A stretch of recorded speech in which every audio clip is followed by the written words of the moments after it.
Welcome to the Lights Out Podcast. This is Chris Lights Out Lytle, and this is our journey to document the history of mixed martial arts. I have brought with me my friend, the MMA detective Mike Davis, and together we will preserve the history and hear some great stories from the world in the era of the no-holds-barred.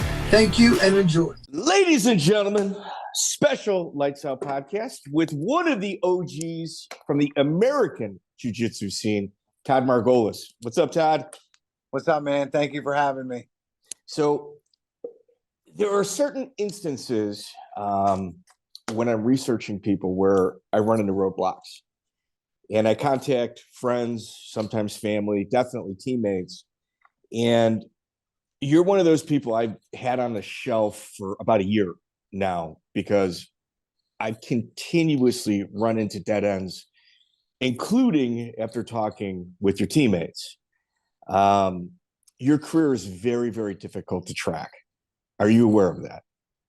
I was not, but I haven't been tracking it myself either. So, okay. Hey, did you pay to have your name scrubbed from like search engines and stuff? No, At all? not at all. Holy fuck. All right. Todd, I'm not kidding you. Like my belief as an interviewer is if you don't know the subject matter, you don't deserve to interview the person that you're talking to. Okay. And I don't listen to other people's interviews because I like if something comes up organically, I want to have the opportunity to say, no. I did that myself. Right. And like your biggest wins, like I cannot find brackets and I cannot find just like how you won, when you won, dates. And these are all confirmed wins.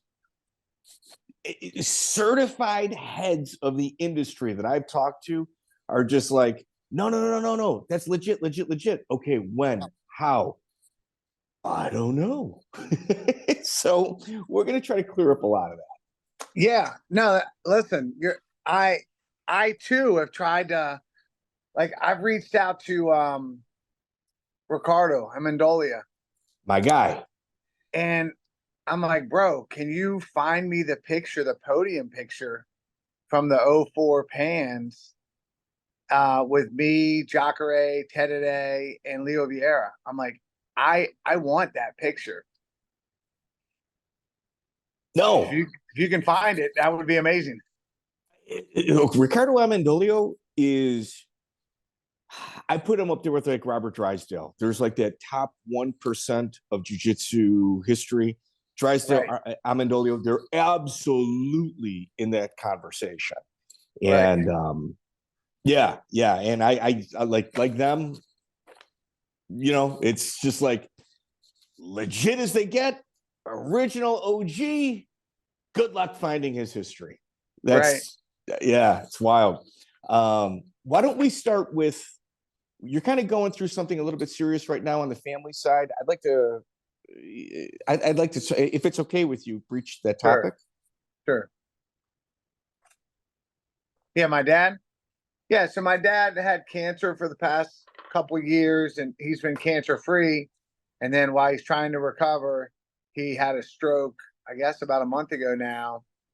And it's just been kind of day by day trying to figure out like what the new normal is. And so I've tried to spend a lot of time, as much time as I can, down with him. And I have 4 brothers and sisters, and they've all flown in. My brother and I live here. My sisters live 2 in Utah and 1 in Florida. And everybody's flown in.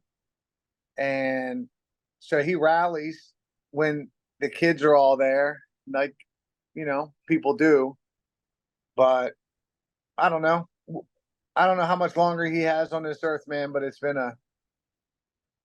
a joy being able to talk to him about, because that older generation, the 80-year-olds, they're freaking tough, man. They don't, you know, like I came out crying from talking to him like a week and a half ago or 2 weeks, whenever I posted that post. And my mom's first reaction when I came out of the room crying, she said, "Did your father say something mean to you?" And And I laughed and I was like, no, it was really nice. And It but was that, different. He said something yeah, nice. he must be dying. He said he loved me. He was proud of me. He's dying. I know it. He's going to leave today. But that's it in a nutshell. That, tough, that tough love that I appreciated. Well, the one advice I give everybody, and you're clearly already doing this, is cancer sucks. Cancer's terrible. The situation you're in is awful. But I've had friends and family members that have walked out that door and never got to say goodbye. It's also a gift. And if you don't take advantage of that gift to tell that person what they meant to you, man, dude, that's a missed opportunity. You can't do that. Right. 100%.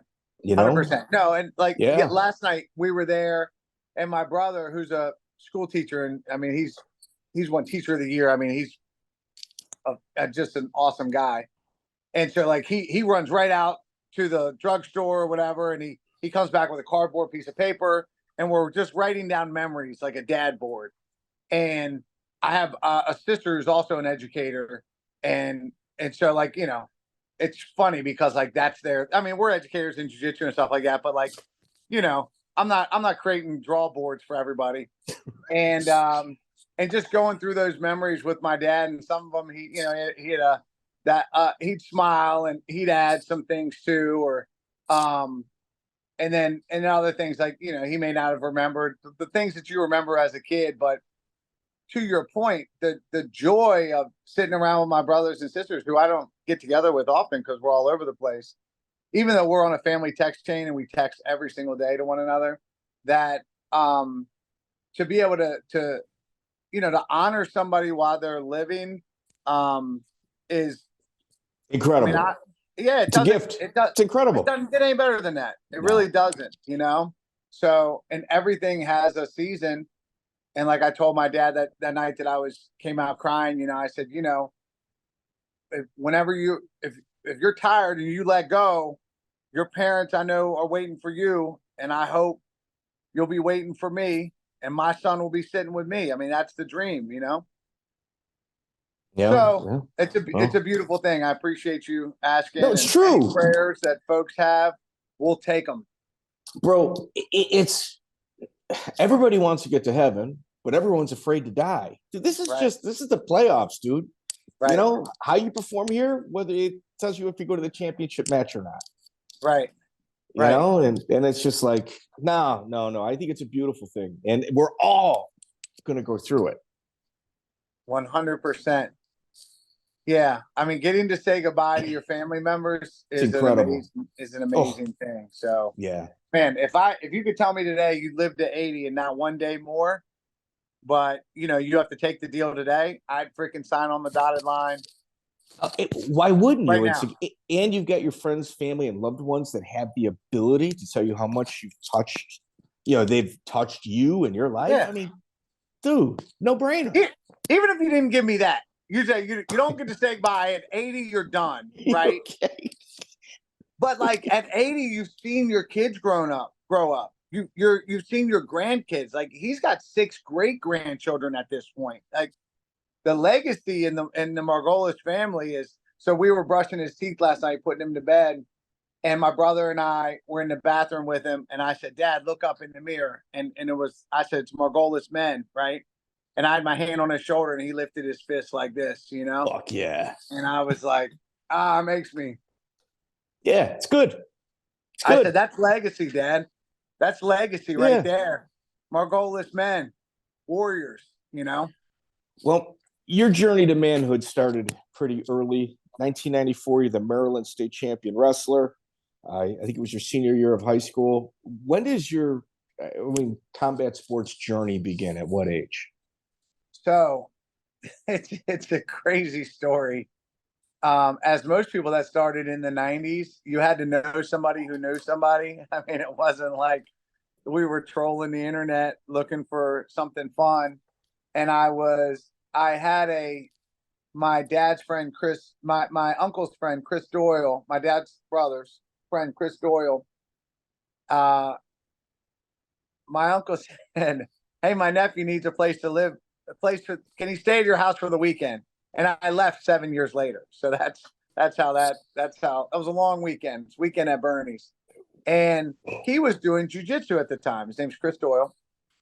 And so I went in there and he's like, "You should try it out. You're a wrestler." I said, "Okay."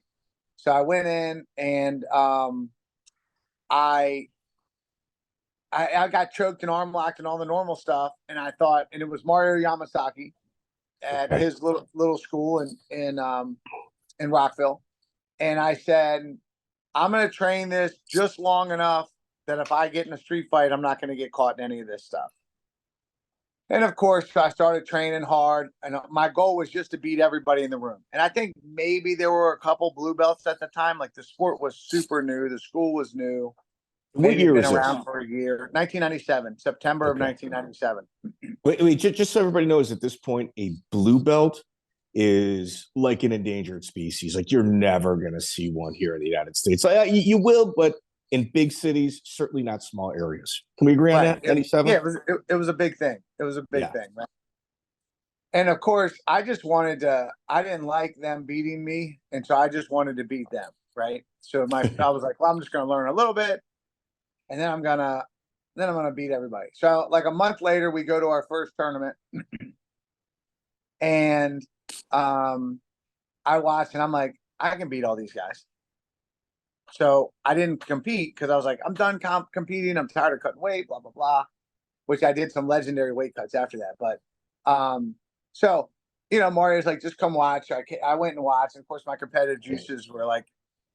That's a sucker move. No. Just come watch. Yeah, yeah. He knows exactly what's going to happen. Here's a little, just try this drug. It's free. Yeah.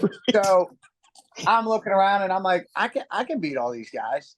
And then I go to the next tournament, and I think that's when I wrestled Jeff Ruth from Team Lloyd Irvin.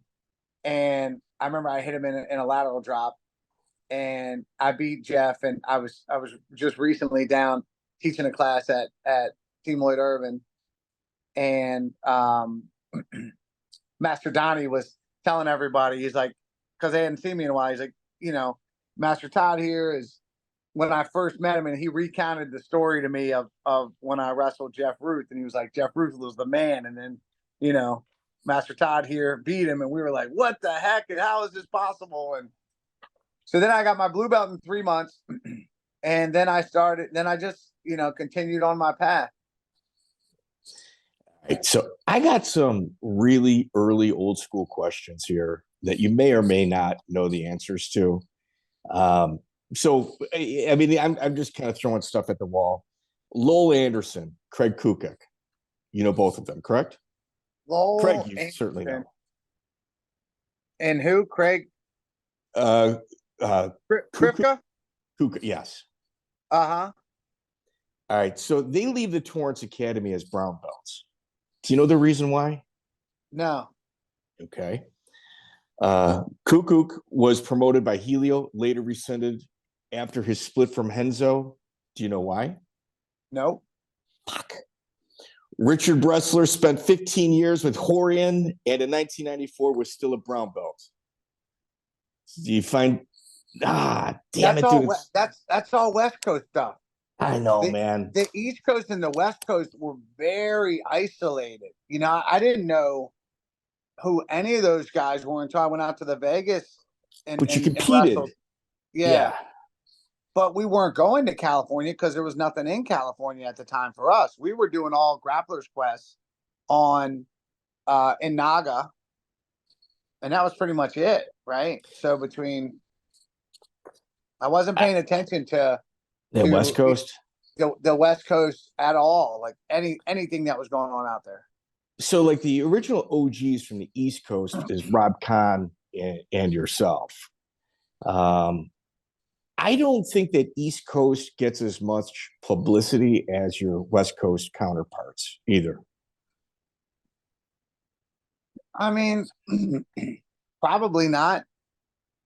You had I mean, there were a lot of good guys. I mean, you had gosh, now I'm drawing blanks. But yeah, Renzo had a bunch of good guys that were coming up that are still going on there, like Chris Savarese. Like I beat Joe Diamond. I don't know if you remember the name Joe Diamond, but I beat Joe Diamond. I think I was a purple belt, blue belt, purple belt, and I won the most technical wrestler award. And I won a shirt by Tribe Fightwear. I wish I still had that shirt. And I might somewhere. And Chris Savarese was the owner of Tribe Fightwear, and Chris Savarese is now under Lovato, and he has, I think, New Jersey. Chris Savarese, Brazilian Jiu-Jitsu, awesome guy. But he sponsored me, Jamie Cruz, who is another phenomenal guy, Nakapon, who was training with me.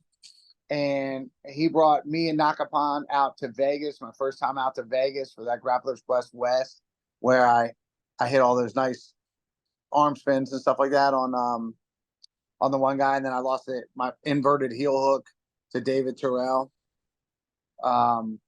which was my first time with that because I wasn't training heel. I've never done heel hooks just because I just don't like them. I don't dislike people that do them. I just don't do them myself because I've never wanted to damage somebody that badly in a heel hook. Now, if it were MMA, it would be one thing. I've always thought that my jiu-jitsu could be good enough that I don't need to heel hook you. I mean, kind of like, Igor Gracie, he's not heel hooking people and stuff like that.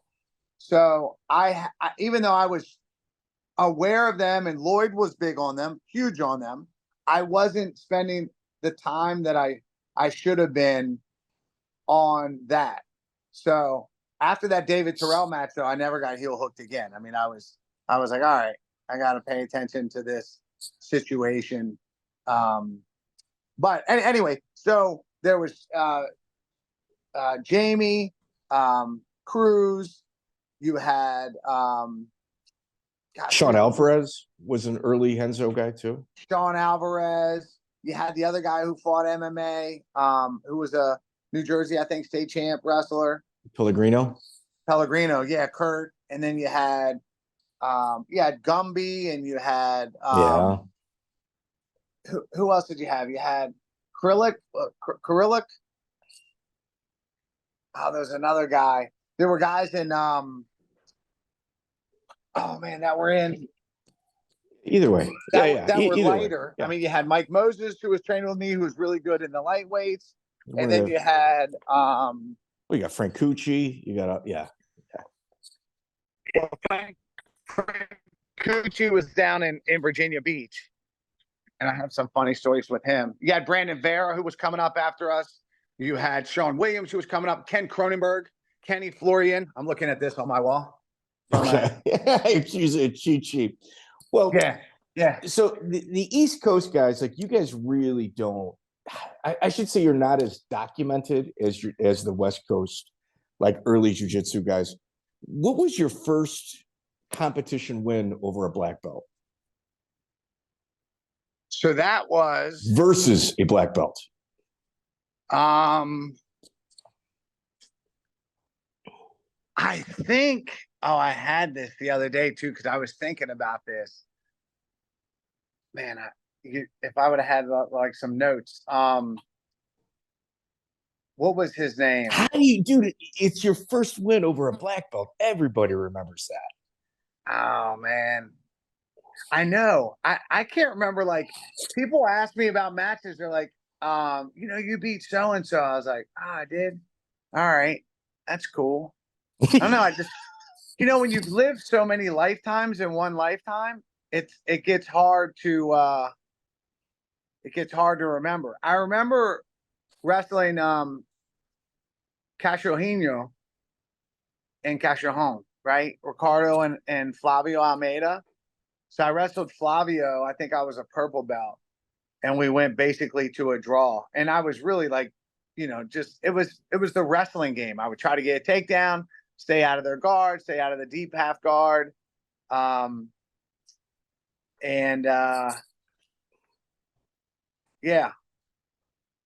Okay. That was one of my first matches. And then I wrestled Ricardo Almeida, And after, oh, you had the Miglerese brothers, right? That were also around that time.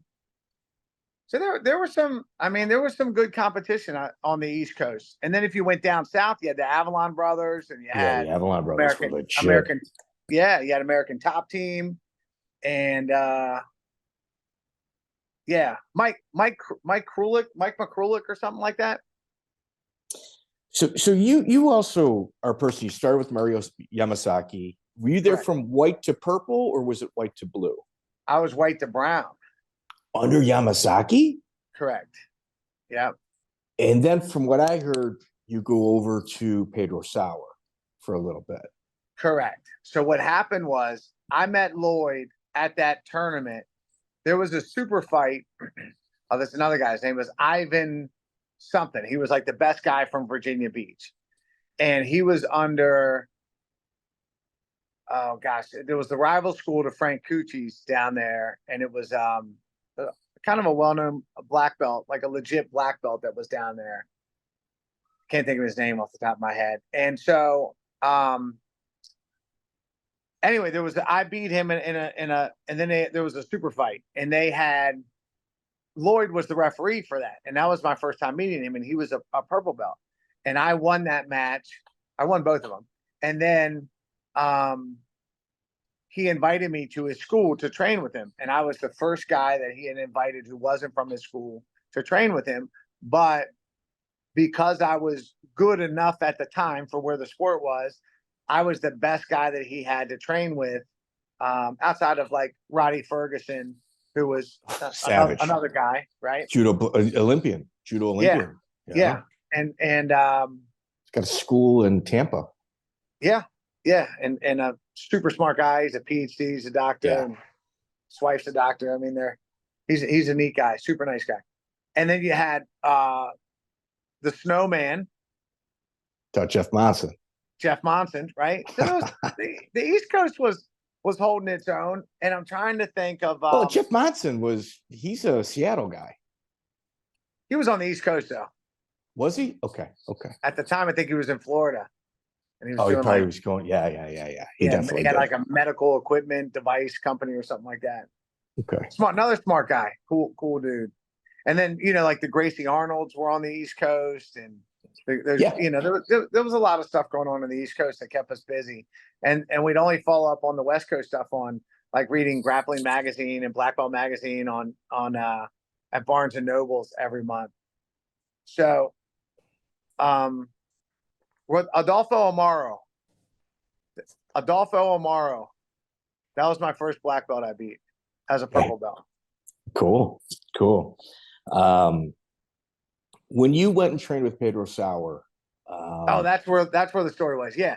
So then Lloyd invited me to go down and train with him, and of course he was kicking my ass, and I liked it, and so I was still at Yamasaki, and Mario did not like me going to train with Lloyd. But I told Mario, I'm committed to just being good, and there aren't a lot of black belts around here to train with, or good guys, and nobody can beat me in the school. And it was Murillo Santana and Nakapon and Mike Moses, and I was at the top of that hill. And so I'd go down there and get beat up, and Lloyd would teach me how to think differently, and introducing me to concepts and how to think in my brain and turning things inside out, and so I loved it. I didn't go down there. I probably went down there like once every few weeks, because he literally would beat me up, and then I would need time to recover. But he was also expanding my brain and my jiu-jitsu in ways that I wasn't getting at Yamasaki. And then I would bring that knowledge back, and I would disseminate it to Nakapon and Mike Moses and Murillo Santana and stuff like that. And so it worked. Like, he let me, and back then you weren't supposed to go train at somebody else's school. But being that I was a wrestler at heart, I always said, listen, I'm committed. I'll wear your patch on my back, but I'm committed to just being good. And if you try to stand in the way of me being the best that I can be, like, that's going to be a problem with our relationship. And so we had a pretty cool relationship. Well, I think you being direct like that certainly helps, rather than people kind of going behind the back. And that's a wrestler mentality. Yeah, You being 100%. Yeah, yeah, just gonna tell you what's that's a going wrestler on. mentality. That's a Yeah. wrestler mentality. Yeah. And so, so then when Mike was leaving, so Mike and Mario had a split, and Mike was my best friend at the time, and Mike was running the Thai boxing program, and Mario had just a way of like, you know, that old school mentality, or I'm the master and you'll do what I say. And when I got my brown belt, they had me wrestle Nakapon, Murillo, and Neto, who Neto had wrestled. UFC champ who beat George St. Pierre, Matt Serra. Yeah, and they wrestled like a very one advantage match or something like that to Matt Serra. Wow. With Neto. Neto wrestled BJ Penn to really, it was like the last second BJ Penn got like an advantage and won against Neto. Neto was really good. You know how they try to put you through the gauntlet when you get your belt promotion? Yes. So they put, you know, Nakapon on me, then they put Murillo on me, then they put Neto on me, and I tapped all of them out in like a combined 3 minutes, right? And so Mario was mad about that. And he, as part of my promotion, he hit me with this wooden shinai. And I mean, he hit me so freaking hard multiple times. I actually have a picture saved in a safe of my butt was all black and blue and purple afterwards. And I didn't like that. It just wasn't that thing. I never really got over that. What helped you transition to Pedro Sauer school? So when Mike left, and at my school, like I have a school in South America and people do belt promotions the way they want. But in my school here in Potomac, I don't choke anybody on belt promotions. I don't hit anybody with belts. I don't do any of that kind of stuff. So that just kind of shaped that experience.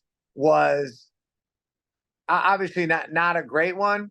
And I just felt like this is how you reward somebody for being, I understand I have my own difficult personality, but I don't know. So when Mike left, I was okay with leaving the school and going with him to do something different.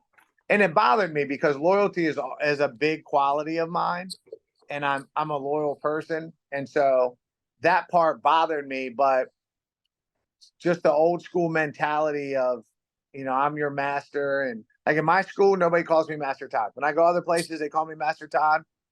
Nobody calls me Master Todd at my school. You call me Coach Todd. Kids call me Mr. Todd, Coach Todd. But it's just a wrestler in me. Did you ever address this with Mario? No, not really. I'm very appreciative for what he did for me. I look back at him fondly. We had a lot of good times together. He's a good person. I don't think he's a bad person. I think he did the best he could with the things that he understood at the time. And he did a lot of wonderful things. And without Mario, jiu-jitsu wouldn't have come to DC the way that he did, because everybody sprung from him in the first 10 years, even Lloyd, because he brought Leo Dalla. And so I look at Mario as, you know, the father of jiu-jitsu in the DC area. And many of my opportunities and successes have come from that opportunity that he presented. So, you know, I'm sure he's not the person he is today that he was back then, and neither am I. But that was part of the reason why when it was time to leave, like I didn't feel as badly about leaving, because I don't like being hit with sticks and, you know, that kind of stuff. Yeah. Well, even at Pedro Sauer's, and like what you're describing is a tradition.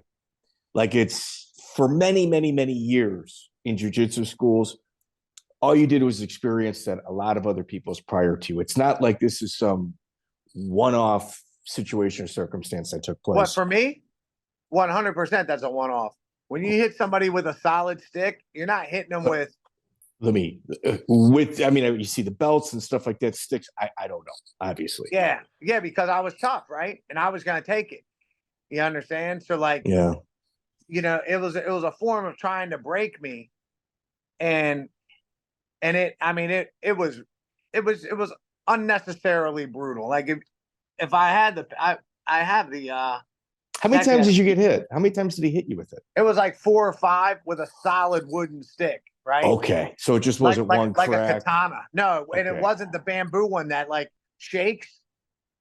It was not cool. And nobody else ever got that.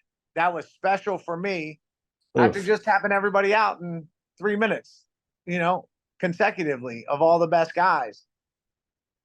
So anyway, that was that incident. There are many, many positive, wonderful incidents and that kind of stuff, but I was ready to go after that, Yeah, I appreciate you framing it that way. Like it'd be really easy just to go, well, this is what happened. That's it. You're like, no. It was time. And sometimes I've got incredible friends in my life where sometimes you just close the chapter. If they ever need anything, I gotcha. But we need to go in little different directions right now. It's nothing personal here. Yeah. Right. That's just how it is. Right. And I wanted to go under Lloyd, but Mike was going to go back with Frank Cucci under Pedro Sauer. And I talked to Lloyd about it, and I talked to Pedro about it. And Lloyd said, you should go under Pedro because I'm not recognized by IBJJF yet for my black belt because he had it for like a year. He's like, so if you get promoted from them, it'll be easier for you to compete. You'll be immediately recognized as where you want to be.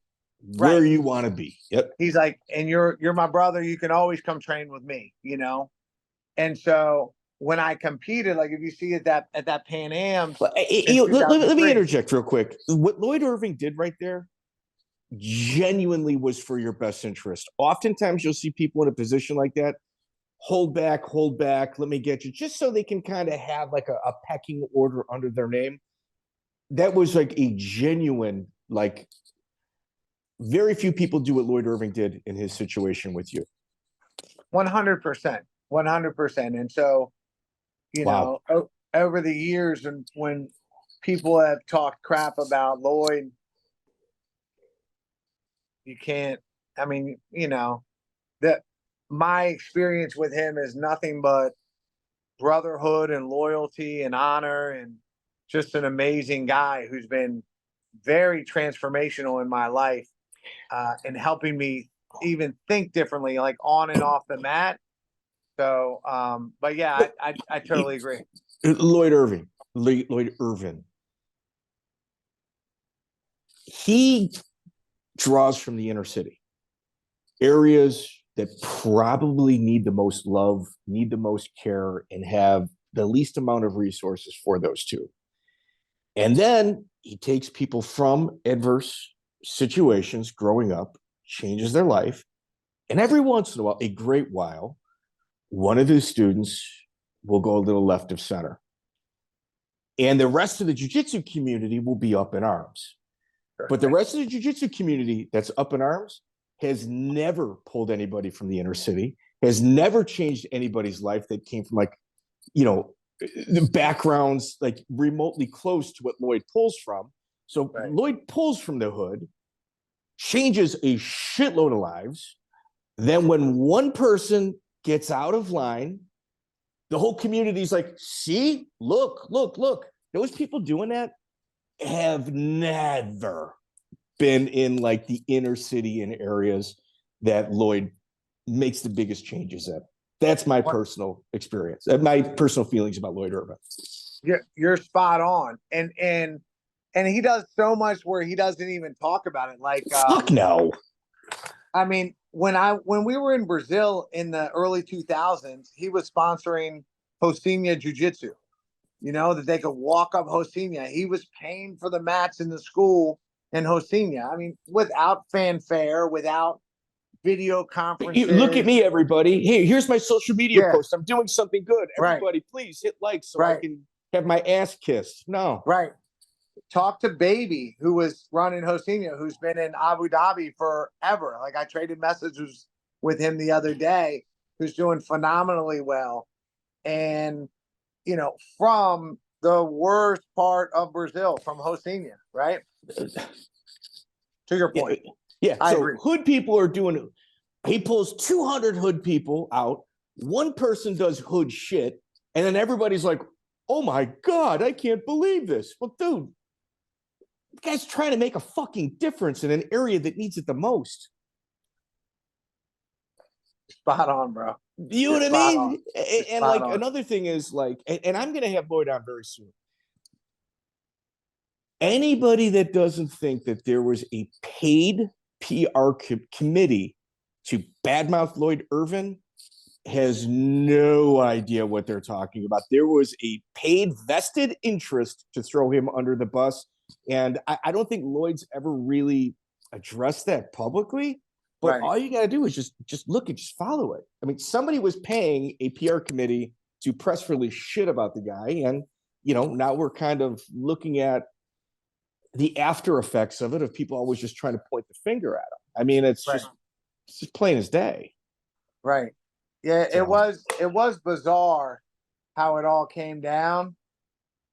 And I think I was in Colombia at the time. And I mean, for me, it was like, nothing changes. Nothing. I got the tattoo. So, Good. Yeah. Unless I'm cutting my leg off. With Pedro Sauer, there was also a little bit of, I'm not going to say drama or controversy, but in regards to like black belt and rankings, it was always rumored that there was just kind of like some pushing and positioning in regards to your black belt with him. Is there any truth to that? Yeah, for sure. I'm not saying you didn't deserve it. Please don't misconstrue that. 100%. Oh my God, people were upset, man. Why? Because they had been, and I get it. Looking back on it, I totally get it now. I jumped the line from guys that had been with Pedro for 10 or 12 years. Right. And I come in and 3 months later, I'm getting my black belt in front of everyone else. I mean, the only person that got it before me was Greg Nelson. Yeah. And deservedly so, another savage and amazing human being. Dude, what he's done in Minnesota, the entire 80% of the Minnesota mixed martial arts scene is based around Greg Nelson. Yeah. Yeah. That guy's a living legend. And a Christian warrior like no other. I mean, just and his story with his cancer and being the first to survive with the treatment that was so brutal, and now it's saved countless lives. I mean, he really is. He's a hero. So back to Pedro Sauer. What was the pushback from the other students that you obviously understand? How was it dealing with it at the time? I think it was it Eddie Camden down in Atlanta and Frank Cucci, and there's probably somebody else. Sean Weaver? Maybe, I don't know. But what happened is I don't know if we went out to Utah at some point. Yeah, I think we went out to Utah. Maybe it was after I got my black belt. We went out to Utah. But when I got so what happened is we were at the Gracie Worlds, and then I had wrestled. I just wrestled Salo to a close match, and then I wrestled Shanji, and I think I won like the brown belt Gracie Worlds or something like that. And then I was in like the absolute something, but no, I won the brown belt Worlds, the Gracie Worlds there, and then Pedro was gonna give me my black belt like right there. And then he said, I've got to do some other stuff. Like he gave it to me there, and then he kind of took it back. And he said, I really need to like he put it on me there, like said, you know, like he was going to give it to me there. And then he's like, you know what? I got some other people that need to, let me come see you in a couple months. And so. Wow. So he was conflicted himself. So he also understood you deserve it. You have it coming, but he also understood the politics within his gym. Wow. Yeah. That's a hard spot. And in his association, which was big. And Pedro's an amazing guy. And so I just wanted it. I said, Pedro, I need it because I'm going to the Pan AMS, and I want to go as black belt. I don't want to go back as brown belt. Like, otherwise I don't care. You know what I mean? But I was on the competitor's path, and most of these guys were just on the coaching path. Open a gym path. Yeah. Yeah. And they're really good and that kind of stuff. So I waited, and Mike Moses, who I just talked to today, is still one of my best friends, an awesome guy. But Pedro was going to come promote us together in like 2 months. And so Mike asked me, he said, hey, would you mind not wearing your black belt until I get my black belt? Right. And I was like, sure, bro. I mean, it's his gym. And so, you know what? I get that too. And I get that too, right? So it's like back then, just things were just a little bit more complicated than they are now. You know, Todd, and I don't want to. This might sound insulting, but it's not meant that way. But I think the merit of black belt meant a lot more to other people than it was you. Yours was a mentality competition. Theirs was a prestige thing, and in your head, you've already got the prestige. This is just kind of like an add-on. Yeah, I mean, it's cool. Like it's good to have, but I wanted it. I wanted it because I wanted to compete against the best. I didn't want it because I wanted to walk around with my black belt. That's it. So you want your black belt to fight the best. Other people and not in everybody that we've mentioned want their black belt to teach for their resume. Which, dude, I obviously we respect as well. Okay. Just a different mentality. Okay. Sure. Okay. And I get Mike is like, dude, we're best friends and we're training partner, and now you got your black belt, and like, what are students gonna think? And why did Todd get promoted in front of you? And like, I can see that as being troubling. I wore a brown belt for like a month and a half, when I didn't need to, which was fine. And then Pedro came into town, and this was a cool story. Like, Frank Cucci came in for the black belt promotion, and I have a picture somewhere of that, like, one of my family members snapped a picture of who, and Frank is a savage, right? Who's an amazing guy, and I have the utmost of respect for him. But Frank had kind of thought that I wasn't as good as I was. He's also a Navy SEAL. He's kind of got that savage, six, right? He's a savage. And so he came up for the belt promotion, and then we wrestled afterwards, and I tapped him 6 times in 10 minutes. And now he had his black belt now, because Pedro had gone and done like the appropriate people in front and that kind of stuff. And so, and to his credit, he came up to me. He was like, "You're every bit of what they said you were." I didn't believe it, but you're every bit of it, man. That's it. It's settled. Yeah. Like 2 men. You guys went out to the playground. We figured it out. You guys shook hands afterward. Yeah, that's life. Yeah, but that's another man, right? I don't think he's as good as people say he is. Let me go up and find out. And then he wrestled me, and he found out, and he was like, and then he went back and told everybody what happened. Yeah, that's what. And then does. After that, I didn't hear anything from anybody, like from Atlanta, from Eddie, from any of the other guys. Yeah, anybody. And I don't. I mean, Eddie's a nice guy and all that kind of stuff, but nobody really knew me back then except for Mike. The other guys knew me peripherally, and Mike was telling him, like, Todd's a savage, man. You know, leave it alone. Come wrestle him if you want some. Yeah, come find out. All right. All right. So at the Gracie Arnold's 2004, you were the referee in the Pe DePano Jeff Monson match. No, I was the Did I miss on that? Yeah. No, I was just there. But Leo Dalla was the referee. Okay. Which is why he got tackled, by Jeff Monson. Yeah. Would you mind bringing everybody through that wild day? I was actually there for this incident as well, but from your perspective, what took place? I mean, I remember arguing with, and I'm on camera arguing with Helson about it. This is why I thought you were the referee. Okay. Yeah. I saw that. Yeah, and I'm arguing about it. And as it turns out, I think I've about gone back and watched video of like the can opener being illegal, right? Or from the tap. And I actually think that Helson was right and I was wrong, going back on it. And it was just very savvy because you could use a can opener to open up the guard. Break the guard. But not as a submission. Correct.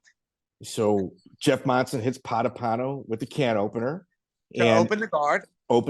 And then Pe DePano taps in order to game the rules. Correct. Possibly. I don't know. No, 100%.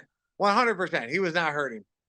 100%. So then there was an argument in regards to the rules where somebody showed Helson, because Helson magically was forgetting some of the things he said during the rules meeting. And somebody goes, well, here you are on actual video that I took of the rules meeting where you said this. And Helson's just like, fuck, I'm caught. Right. And then they raised Pe DePano's hand. Yeah. Yeah. And Jeff Monson. Jeff Monson tackles Leo Dalla. And we're grabbing him like, Jeff, I'm grabbing him around his neck. Stop, And Helio Seneca punched Jeff Monson. Who? Helio Seneca. Oh, yeah. From the side, yeah. Yeah. Yeah, it was that was a wild so that was a wild weekend. When we talked to Monson, we're like, have you seen Helio Seneca since you got punched in the head, blindsided by him? He's like, yeah. I go, did you have a conversation with him? No, I don't really care. He's just a different guy, man. He's that's just a game. Who cares? Yeah. I love him, man. We always had so much fun together. And then he got naked. It was a naked protest. And I think that's the last time they had Gracie Worlds there, right? Wow, there was a lot of problems, man. Like the people running it. I don't want to put any names in my mouth, but like I was there as a vendor, and I just remember, dude, there was a girl that was really heavy set, and she was like maybe 12 years old, and there was nobody in her weight class, and they put her in the absolute, and they were like, yeah, she's just like this fat girl. Like I saw kind of like the attitude, and this really heavy set 12-year-old girl was ripping our bars and Kimuras and just destroying the other kids. And the promoter went up to the girl and her mom and said, yeah, we're removing you from the absolute because you're too fat. Wow. And like as I was leaving, I remember seeing like the little girl on the stairs just uncontrollably crying. And to see an adult do that to a child, like it was, dude, it was just a mess on every single level. Right. Yeah, it was. I mean, Monson getting naked was just the topping on the cake. Oh, it was beautiful. Do you remember when Pe DePano wrestled the guy though for the GLC 2000, like $3,500, and he went across the guy's teeth and almost broke the guy's teeth, and his mouth was all bloody, and they ended up giving money to both guys. But I'm like, dude, like if you tell Pe DePano if he doesn't submit the guy in 5 minutes, like where he's from, he's ripping the dude's head off. Like this is, don't incentivize him to kill an amateur. In 2003, the Pan AMS, Pe DePano had a lot of trouble with you. That was a fun match. My ribs remember it. Pe DePano was a savage. And you, as a brown belt in an absolute division, you also went up against Rafael Lovato. Yes. Yeah, in the final. I tried to footlock him, but his feet are huge. He was still growing at that point. And I remember I was like, oh, I'm gonna rip his foot off. And I was cranking as hard as I could, man. That's one of the strongest feet I've ever seen in my life, man. But I won that match. Yeah, I beat him in the brown belt absolute. And yeah. I mean, he's one of the all-time great American Jiu-Jitsu competitors ever. Yeah. He had to be like 19 or 20 when I wrestled him. I mean, he was super young. He was still good. He was really good. Actually, fucking brown belt. The face is of me on top of him was on a Grappler's Quest t-shirt after that. I have that in a dresser. It was like the imprint of my face, you know, wrestling with him. Which is pretty cool. Brian Simmons, great guy. Did a lot for a lot of us, along with Naga. Who's Naga? Kipp Kollar. Kipp Kollar, yeah. Kipp Kollar, another guy who just did a lot for the sport and for the local guys. They need to be remembered. I mean, some would argue Kipp has been on the road for 20 years doing jiu-jitsu tournaments. Like, I don't even know if that guy's got a house. Right. Yeah. I saw him at ADCC a couple years ago and just got a chance to reminisce with him and just thank him. I mean, it's different when you're in your 40s and looking back at how hard it was for these guys. And I hope they made money. I hope they made a ton of money while they were doing it, because it was a hell of a lot of work. And dealing with the personalities, nothing changes.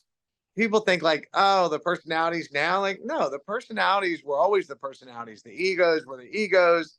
You know, when I was in the Grappler's Quest with you know, Adolfo Amaro and Almeida and Ricardo Almeida Vera. Almeida is somewhat of a controversial decision. Oh, with me in that match? Yeah. Controversial loss. I leg locked him in a straight ankle locked and he tapped. And then they said, oh, it was illegal because I was reaping the knee. And I was like, what do you mean? Like the heel hooks are legal. What do you mean reaping the knee? And so Steve Maxwell was the referee, another great guy. And I think one of the Gracies was in the corner and was yelling. And so Steve kind of caved to the pressure and started us back up on our feet. And then I think I lost the match 4-2 at that point. But a fun match. It wasn't Ricardo's fault, right? I mean, he's arguing what he's arguing, and it was a fun match. You can watch that one online. That was a lot of fun. My takedown off of that, my drag trip, which I was one of the first guys to use the drag trip very effectively and at a high level over and over and over again. So that was a match that was really helped launch my career, because I think that was 2002. I think I might have been a brown belt at that point, purple belt or brown belt the first time we wrestled. No. I think the first time was I was a purple belt still at that time, and I beat the wrestler and I hit him with that nice inside trip and then took his back. I don't know if you saw that match online with whatever his name was. I think he was a national prep champ. He was big. He was beating me because he was big, strong dude. And I took a shot. He stuffed me and put me down. And then at the end, I hit a nice inside trip on him, and he quad potted on his fours, and I ended up taking his back and choking him out. But so then I got to that match, and I remember I think he beat Ricardo Miglioris. Ricardo Almeida beat Miglioris. It was four of us in there. This was Joe Prioli. You remember Joe Prioli? I do, yeah. Died of cancer. R.I.P. Joe. Another great guy. Had really good jiu-jitsu too. And we went over. So then I remember somebody come up to him like, "Oh, you got Ricardo Almeida in the final.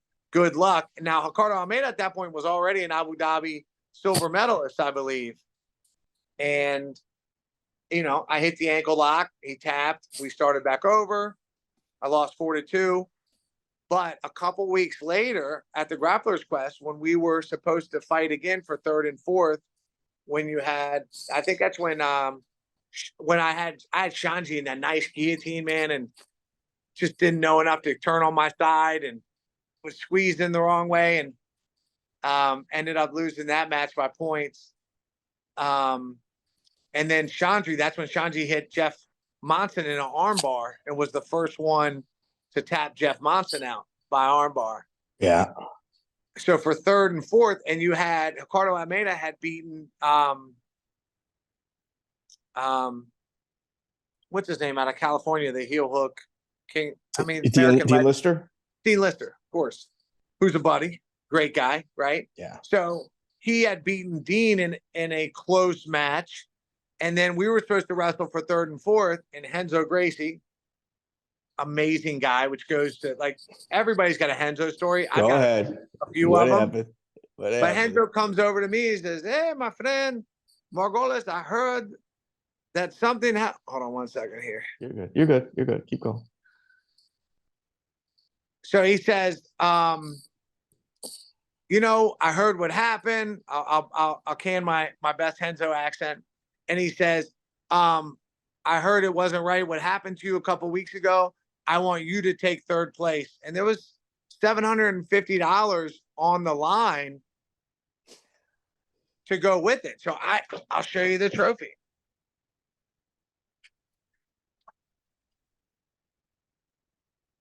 Yeah, that's it. I don't know if you can see it. Oh yeah. Third place, April 21st, 2002. Renzo gave me that and the money over Ricardo Almeida because he wasn't there at the previous thing, but he had heard about it. What a stand-up guy. I mean, who does that, right? Yeah. Yeah. In 2003, the ADCC trials in the finals, you go against David Terrell, and he threw you onto the judges' tables. Yeah. So, or push me. Was it push? Okay. Yeah. Did that happen in that match too? That happened with Ricardo Almeida. I got David Terrell in the ADCC trials finals. And dude, Todd, we started this interview with me telling you your career is very difficult to track. I wish I had all these matches. First of all, yeah. I mean, because like when I beat Igor Gracie, I don't have that on the mat. Like my purple belt run to the finals where I lost to Braulio Shima, where I popped a rib the first time. That run I hear was spectacular. The guys that I beat in that purple belt run. I mean, that class was Leo Vieira, Pedro Gracie, Fabricio Verdum. It was that class was a thick purple belt class. I've gone back and looked at like the people in the finals, but I was told that I beat the best guy in the bracket in the first round. And if I could go back and see who I wrestled in that purple belt bracket, I bet you it's a who's who on those 4 wins to the finals, right? It's a flex that is there, but you don't know who you're supposed to be flexing on, right? No idea. When I beat Igor Gracie and I beat him like 10-0, 12-0, something like that at the Pans, and as purple belt, and I come off the mat, and Mario's like, dude, you just beat a Gracie. And I was like, thank God you didn't tell me before my match, because I probably, I would have wrestled differently. But going to the David Terrell final, when we got there, it was 10 minute. And I wasn't in the conditioning for a 20-minute final. And I really screwed up. And I made it to and I remember at the rules thing when they said, hey, it's going to be a 20-minute final. And Guy Nevins, and I said, I'll see you in the finals. Final 20 minutes, you're making it hard on me. Because I was still like going out and partying all the time and having lots of fun. I wasn't a full-time athlete. I was a part-time athlete having, a lot of success. But I wasn't wrestling. That's wrestling. That's wrestling right there. That's what that is. Right. And so the night before, once I got into the finals, I was out because everybody had gone out, and I went out with everybody else. and like I'm out, and I remember I think it was who's the lead Laborio. I saw Laborio out, and he's like, I got a drink in my hand, and he's like, man, you're a crazy motherfucker, Margolis, And I was like, I'll see you in the finals tomorrow. It's gonna be fun. But I'd already wrestled David once. I knew he was going to be tough. I believe that I could have taken him down, but I didn't think that I was going to submit him.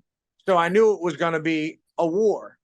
Right. So why would I want to take you down right away and get into this 20-minute war before I could, you know what I'm saying? And the points, so you're being strategic with how you score your points. Right.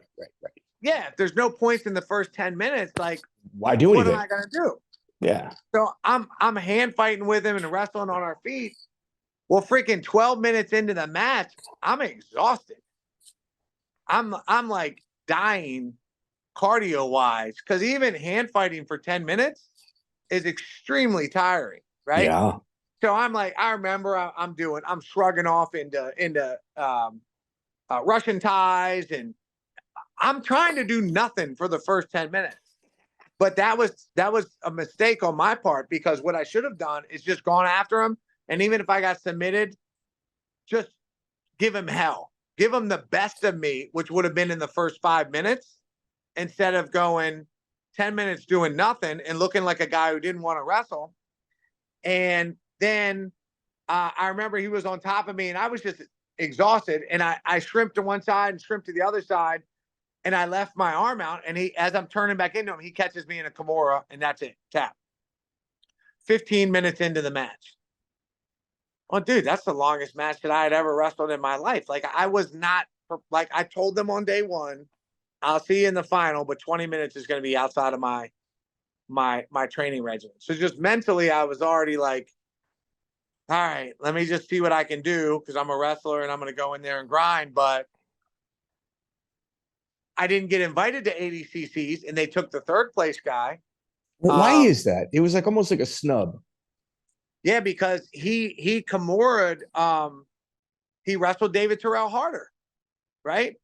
And looking back, like, and they said, and I was told, and it was a snub, and I was told, but had I been able to go to ADCCs, I would have trained for that 20-minute final. And I said, like, if you got to give me time to train for a 20-minute final. You can't tell me it's 10 minutes and I come out here and you're like, oh, it's 20 minutes. Like, these guys are training full time. I'm not training full time. Whatever. I mean, that's what happened. And so anyway, so they snubbed me, and I was told, well, they say you wrestle too much. You're too much of a wrestler. Which now, if you look at ADCCs, is freaking hilarious, right? Okay. My belief, and dude, this is just my crazy tinfoil hat. Mark Schultz gave Rickson hell without having a single day of jiu-jitsu. Right. For Mark Schultz never to get the invite to ADCC, it tells you the people that were kind of running things over there and the Brazilian influence, they did the best that they could to keep the wrestler out. 100%. If you look at like Joey Gilbert, somebody that most hardcore ADCC people might not know who he is, he's got to win over Leo Vieira. He's not even a black belt. He's not a brown belt. He's not a purple. He's just a wrestler that knows jiu-jitsu defense. He beat Leo Vieira. Right. Who's Hall of Famer. Right. Well, I mean, that's how I beat Mark Laimon as a purple belt or brown belt. You know, it's like I knew enough to stay away from certain things that he did well and shut down positions. And really, like, all the way through, you know, when I got the black belt, I mean, I developed a pretty good guard by that time, you know, where guys had a hard time passing it. But as a purple belt beating black belts, it was strictly winning position and using that wrestler positional dominance. It's the rules. It's like when I first started working with ADCC, I think the first one I ever did, maybe 2005, I want to say. And if you look at the rules meeting, the first person there, I saw, I think it was Hoyler, first person there, just sitting like, he knows the rules. Like, Right. like he's done this several times already. Right. And it doesn't matter. He's there at the rules meeting. The guys that kind of come last and trickle in mid rules meeting, it kind of tells you, like, if you're a betting man and you're playing the odds, it just, with the arrival time at the rules meeting, kind of determines where they're going to come in on the bracket. Right. Yeah, I agree. I mean, it's very important. Interesting. I lost, when I came back in 19, I thought I had won at the my black belt match, and I had raised my hand. I was sure that I was winning, but I didn't understand, like, the reds and I was like, but he's got 2 reds. And they're like, yeah, but he's got 1 more advantage. I'm like, come on, man. Right. I got up. I was like, that guy won the worlds a couple times now, but Rob, he has grapplers, like the grappling something. So one of the things that you hear, particularly about Lloyd Irvin, you've fallen under this umbrella as well, as, well, he promotes too fast. Mm-hmm. And one of the things that people would say about you in these early competition days was that you were promoted to black belt just too fast. Sure. How did you feel about that? I didn't care. I don't care. I don't care, man. Let's wrestle. That's what I always say. Let's wrestle. Okay. I'm no good. Let's wrestle. Let's see. That's the test. That's the wrestler, right? No belts, no nothing. Let's just wrestle. Let's figure it out. You and I. Yeah. What I always like to counter, and it's always the people usually from the same kind of camp, and keep in mind, I've never had a single day of jiu-jitsu, but my counter is, okay, are they promoting too early, or are you sandbagging? Because you can't do both, especially when somebody's competing. It's one thing if promoted too early, never competed, now he's got a school. That's different. Right. Promoted too early and competing, you cannot say they were promoted too fast if they're excelling at the belt that they were promoted to. Correct. But you can't promote too early and sandbag. That's Correct. not possible. Correct. So one thing made me feel good, and again, Helson, who I have a lot of respect for too, as just a warrior, and just went on record saying it about you. Yeah, saying that I promoted too early. Yeah. Yeah, which is interesting though. But when I was in Brazil and I won my first match against a Brazilian, my first year as black belt, and I won like 10-0 against somebody, and then I ended up fighting Roberto Godoy right at like 5 minutes later because they don't give you any break. And which was on Brazilian TV down there, which was cool. And he came up to me afterwards and he said, man, you come down to Brazil and you win like that against a Brazilian Jiu-Jitsu black belt at the World Championships, I was wrong. You deserve it. That's pretty badass, dude. That's badass, cool, dude. That's fucking awesome. Yeah. November 2004, Mark Laimon and Ryron Gracie, they go to battle, and you're the referee. Correct. Was there I think I was the timekeeper. I don't know why I keep missing on you being the referee. I should just say you were there in an administrative capacity. Yeah. Was there a last minute rule change by the Gracie family in this? I think it had to do with leg locks. That there was something to do with leg locks, but I couldn't tell you exactly what it was. But they didn't want. I think it had to do with leg locks. They didn't want people, the rolling out and the. Because Ryron was good at getting that straight ankle lock. It was a legendary matchup. Laimon had Rafael Lovato physically move in with him in order to properly focus for the match. Javi Vasquez also moved in with Gracie. Like, it's when we talk to Javi Vasquez about it, he's like, oh, that is legendary. like, fuck yeah, it was a legendary match. Yeah. Yeah, because and the other thing was that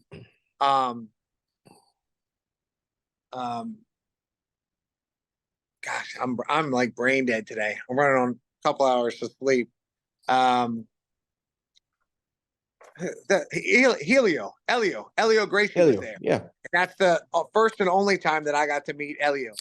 And That's they brought cool. a chair out on the mat for him to sit on the mat and to watch his grandson compete. And that was the match aside, being there with Elio Gracie in one of the last competitions where he made an appearance and sat on the mat. Very special. Pretty cool. Yeah, for sure. Yeah, pretty cool. You also in 2009 you tapped out Pablo Popovitch, and I think one of the cool things about that, it's the same year that he beat Marcelo Garcia. 2005. Yeah. Was it? Oh, my fault. 2005. Yeah. Yeah. It was his first match after beating Marcelo and winning ADCCs. How cool is that? It was cool. But if you watch that match, my big brother, who is a savage, and my big brother, straight A student, best looking in high school, all around good guy, 2-time state finalist, 1-time state champ, started wrestling as a freshman, won it as a junior. Wow. Got in a car accident because he had a kid in high school with his high school sweetheart, had his large intestines cut in half, sewn back together, wasn't supposed to wrestle, made it back to the state finals, lost in triple overtime. He's just that kind of guy, like super duper hard nosed. When I won my state title, I was 12 pounds overweight the night before, and I was laying on the floor, and I was like a quarter pound over, and he starts kicking me, going, get up. And I had an extra hour because there was a snow delay and there was a bus we were waiting for. So they said, you can weigh in with the last bus. Now I would have been disqualified. Now I wouldn't have won a state title, but I'm laying on the floor crying. He's kicking me, get up. I'm running finally he's kicking me so hard that getting up and running was a better option. So I made weight and I won my state title.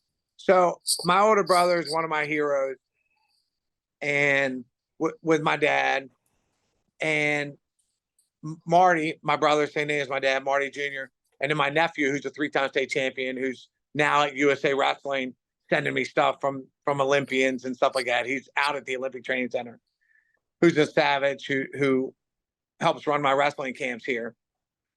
So my brother Marty always said to me, he said, Todd, if you beat a world champion, you better get up like you expected to win. I don't want to see you jumping around. Right. When you expect to win. Yeah. You're that good. And so that was in my mind when I tapped Popovitch out. When you see, like, I get up and just clap my hands together, and I clap together and go, yeah, that was good. But I was thinking of my big brother. I expected to win, Huh. Yeah, you also beat Sean Wilson 10-0 that day, that same tournament. Yeah. I was in shape for that tournament. See, the thing is that the world very rarely got to see an in-shape Todd Margolis. Because I was always hanging out and working and partying, and so the best shape I've ever been was in 2010 when I came back, and I was wrestling with JT Torres and all the Lloyd Irvin guys. JT Torres is legit. Right. And I was a monster. And I'm just going to tell you that you can talk to JT and what's his name, who moved to Guam, coming back at the Lloyd Irvin, the black belt at all the levels. Oh my gosh, I got to go to my Instagram. I'm brain farting here. But all those guys who are at the top of the world right then, they'll tell you how good I was and how much of a problem I was when I came back that year. DJ Jackson. Jeez Louise. Yeah, another guy that recently made the news. Yeah. They'll tell you, I was a problem for everybody in the room. And Lloyd said, dude, this is going to be your year. And the night before I was flying back to the World Championship, I was living in South America, training full time for the first time in my life, running up mountains, doing 34 pull-ups. A legit problem for everybody. The night before, this big guy comes in from Holland who just wants to box at our school, and I'm boxing with him, and he steps on my foot, and I twist and herniate both this and my back again. Oh. And the world never got to see that Todd when I was in shape. But when I was in shape, like that tournament when I cut down to 169 and I wrestled Sean Williams and 10-0 dominated that match and tapped out Pablo Popovitch, I was in shape. Unfortunately, I didn't commit to being that person all of the time. Like my purple belt run, I was in shape. That's why, I ran through everybody. And then, but anyway, it's kind of, the way it is. Because I should have been at 177 my entire career. Like at the ADCCs, I was at 192. Well, I should have been a weight class lower. Like, I was wrestling up. Well, here, did they make you go up, or? Oftentimes ADCC will do that. They'll say, okay, well, you're going to be up a weight class. I think they invited me at that weight, and I wasn't cutting weight. And so, like, that's just where I ended up going. And that's fine. I did fine. I made it to the finals with David Terrell, but I wasn't in the cardio condition. Like, if I was in my mad cardio condition, like when I came back from South America, there's nobody in the world that I couldn't wrestle with. Hands down, I know for a fact there's nobody in the world I couldn't wrestle with. All right. So when I do my research on people, I had several tell me that you've actually fought NHB, like during the NHB rule set, but I've got nothing on it. Did you ever fight an MMA fight? I fought one in Colombia by accident. And then Mario Yamasaki had open fight night at the gym. And I fought a couple times there where guys had just come in off the street and, wanted to fight.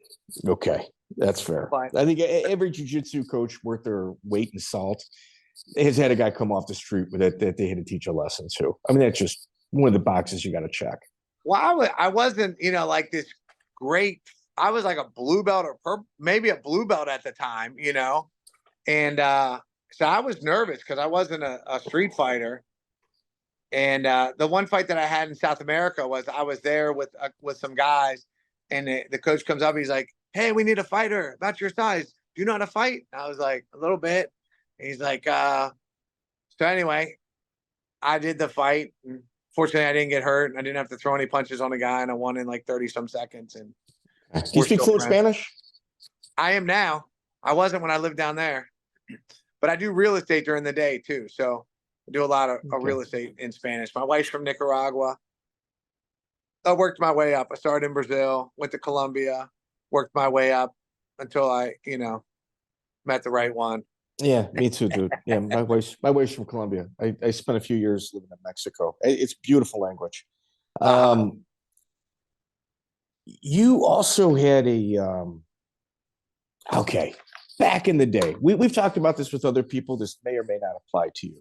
Okay. But back in the day, they said that some of the early Brazilian instructors would intentionally teach bad technique or withhold technique from their American students. Did you ever experience that? No, but I remember when we were at the World Championships, and I'm standing with Lloyd, and we're up in the it's probably like 2002, 2003, and I'm watching Hodger, maybe 2004, and we're watching Hodger mount and choke everybody. And Lloyd looks at me and he says, "They're not teaching us the good shit, shorty." Really? Yeah. And I don't think that they were so much holding it back. I think we've had people on here that said absolutely they were holding it back and teaching bad technique. I don't remember getting not to me. Fabiano Ija said it on our podcast. Maybe, but I didn't train with him. I mean, maybe like the thing is West that Coast. guys were. So I had Marco Huas come through, Joe Moriera. You know, Mario was really good at bringing guys in. That he wasn't a great jiu-jitsu guy himself, but he was really good at trying to bring in as many good. Amaury Batechi, come on, man. Wait, does Batechi speak English? Yes. Dude, I've been sending that guy messages for like 2. He's got to think I'm some sort of stalker girlfriend, man. That's how many messages I've sent him. Yeah. I think I still have a pair of shorts that he gave me that had like, you know, those Brazilian shorts. I mean, he was a early hero of mine that taught me amazing stuff in jiu-jitsu. And I mean, I learned from Elvis Sinasek. Not Elvis Sinasek. I was supposed to compete against him in Brown Belt World. Nino Schembri, yes. Okay. And Nino showed like, you know, his sweep that he hit on Margarita. And of course, I was training with Margarita when Margarita was coming up. You got him his visa. Yamasaki. Huh? Did you get Margarita his visa? No. Yamasaki did. Okay. Yamasaki was working with him, and I showed him. We worked a lot on wrestling. He was a sponge. He always wanted to wrestle with me, and great guy, brilliant. But I was also very good because of my wrestling and just the way that I learned learning the things that people aren't teaching me while they're teaching me. So they may have been not showing things, but I'm picking up on them anyway, so I don't feel like they're not teaching me. Okay. But Higgin Machado, Eric Paulson was very instrumental for me. Eric Paulson, it's criminal that he's not mentioned in the group with the Dirty Dozen. Oh yeah, he's a genius. Leg lock, the straight knee bar that everybody's talking about now that they hit. I hit that 3 times in the Blue Belt World Champions and broke a guy's leg. In the next week, they passed the rule that you couldn't do it in Blue Belt and Purple Belt anymore. That's literally the Todd Margolis rule for why that leg lock got banned. I learned that from Eric Paulson. Yeah. Another few names you've trained with, Alan Belcher. Yes, I had the pleasure of going and I was down on vacation with my wife. And I just was like, hey, I'm going to go train. She was working on her computer. And I went in there and, oh man, my buddy, I'm missing his name right now, but he's like, holy shit, you're Todd Margolis. And I was like, yep. And, fuck yeah, I'm Todd Margolis. And he's like, where have you been for 13 years? And I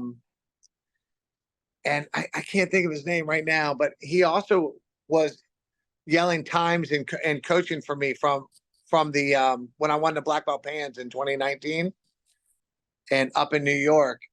What's his name? I have to go through. Is he a New York guy or is he kind of like one of those New Orleans guys? He was down with Alan at the time. So here it's Rich Clementi, Kurt Hollowbaugh. He's skinny, lightweight skinny. Okay, so it's not Melvin Gillard. That's another guy from that area. There's I don't know. Go ahead. So anyway, he was down there helping run the program. Super nice guy, and he might have gone back up to like Georgia. Or anyway, I could get his name later. But so I ended up training a ton, and then they asked me to help them with their MMA club, and then I got to wrestle with Alan Belcher, who's a savage, by the way. That guy's legit, man. Who's the guy from Texas who should have beaten Vanderlei Silva? I know, Spider. Like, dude, I don't know. Keith Haring is there. No, the one who beat he also beat the Gracie in that quad that they did with the Avalon brothers, and he beat the Avalon brother too. See, this is where like people are yelling at the podcast, and I'm sitting here going, right, I don't know. So you can leave that in the comments below. That's a trivia question that I'm never going to get without a Google search. But that guy's a savage too. We rolled a little bit on the carpet at a seminar and working on some stuff. But man, there's so many good guys. I've gotten a chance to roll with so many Brandon good guys. Vera. But Alan was super nice and welcoming, and I got to train with all of his guys and help them out and show them some stuff I'm good at. Yeah, he and Eddie Bravo had a cool relationship. Another person, Brandon Vera. Longtime dear friend. He was on the wall in there. You know, we've been kidnapped by the police together in Brazil. That's So what I heard. That's always fun. Yeah. Was it like a nightclub incident or what took place in Brazil? Somebody did something that may have gotten us into some they should have done. and they rounded us all up. There were like 6 of us, man, and I was the one driving. So they took Brandon and a couple others, and the cop went with me and at gunpoint, like maybe draw money out of my accounts and stuff like that. But we had a good time. It's a good story. That's life living in Latin America. If you've never been robbed by the cops, you haven't lived. I mean, you haven't lived if you've never been robbed by the cops in a third world country. I hate to say that, but it's true. I've paid off more than a few cops outside. Absolutely. But kidnapped for a couple hours by the cops is it's pretty good. I spent a day and a half. I spent a day and a half in a Mexican prison. Yeah, I just refused to pay. I'm like, I'm not paying. Fuck it. No, just see where this goes. What happened? I had a really good friend, Lily Perez. Her uncle was like a senator or governor of Jalisco, and her spidey senses kind of told her something was wrong. And after a day and a half in a Mexican jail, phone calls got me out where they shook my hand on the way out, and I'm just still blazing fuck yous at them. And probably not the right thing to do. I should just look him in the eye and say, okay, we know who each other are right now. So Right. Yeah, I mean, it's hard not to. Oh, 2 names just hit me. Jamal Patterson. Okay. Savage, right? Totally tough in the ADC trials. Like Jamal, super athlete, D1 ball player. And Jody Arce. Okay. Jody Arce from the Darce choke. Yeah. I beat him in the ADCC trials. Did you ever roll with Walt Bayless? No, but I wrestled his black belt twice. That's in that there was another tournament that was in Vegas where I wrestled Cassio Wernack in the finals. I think I lost like 2-0. And there's no like video of this. And I wrestled Sean Spangler and I beat him, and then I submitted the other guy that I wrestled in the Vegas one that I hit all the throws in. That's on the Grappler's Quest. Jeff Rockwell? No. It'll come to me in 30 minutes. Right. So those early days with Pedro Sauer, did you ever share a mat with Mark Schultz? No. Never met him. No. So in Lloyd Irvin, where would you put him in regards? Like you've had some legendary coaches. I mean, Yamasaki obviously falling into that category. Pedro Sauer, Lloyd Irvin. You even rolled a Team Quest for a minute. Where would you put Lloyd Irvin as a coach in regards to all of the people that you've shared a mat with? The top. Damn, that's what everybody says. Yeah, he's at the top.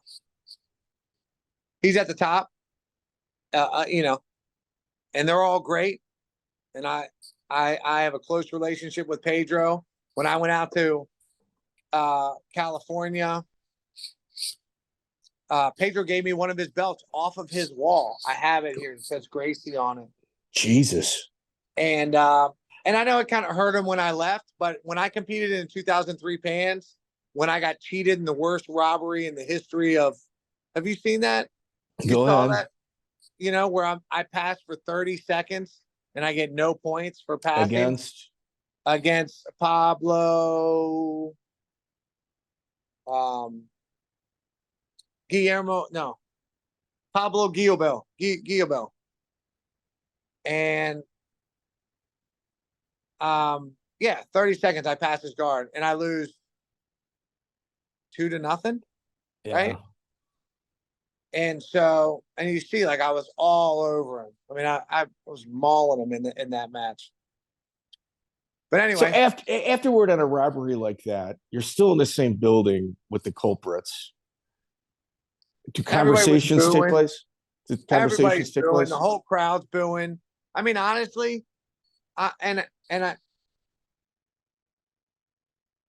Lovato became the first American to win a black belt Pan AMS 4 years later, 2007. That should be my title. They should freaking give it to me. Just go watch the match and see how you score it. You know what I mean? Like 30 seconds past the guard. Come on, man. It shouldn't even be. They should retroactively make us dual champions if you want, but it's just not. I wasn't aware of the history books at the time, but looking back at the history books to not have that, it's just not right. And I think they could correct it and just put a little asterisk and say, you know, dual champion. You know, they could do it. They're big enough. Nobody would care. Send me my medal. It's frustrating. It's frustrating. I had Hoyler in Brazil one time come out and yell at the referees as a purple belt. I mean, I mauled the guy, picked him up in the air, double-legged him, took him down, 0-0, no advantages. They raised the other guy's hand. Hoyler came on the match. At ADCC's, we went out to dinner. I had the chance to talk to him about it. And I was like, do you remember that? And he was like, no. I was like, it was hugely monumental for me. I was like, holy crap, this is Hoyler Gracie. Like, somebody grab one of our disposable cameras and snap a pic really quickly. Yeah. My day has been made. Time to go party. Well, that kind of was like the underlying theme, including, like you had mentioned, Naga, Kipp Kollar. It would even happen in American-run jiu-jitsu tournaments where the American competitor, whenever they went up against a Brazilian, it seemed like that the table was always tilted against the American. Oh, my gosh. When I wrestled Kenny Florian in the finals of that tournament, and I took Kenny, I was beating him 4-2, and he goes to try to put a triangle on at the end, and I pull out of the triangle, stand up and back out of the triangle, and the referee, time ends. I go back in the open guard, time ends.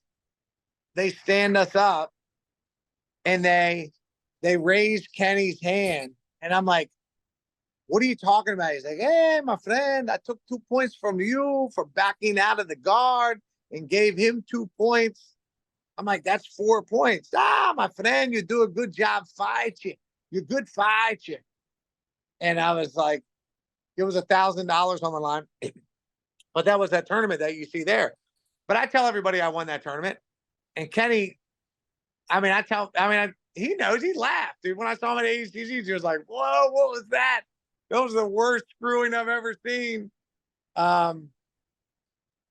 You know, so like. Why did they key on you like that, though? Like, that's an American versus an American.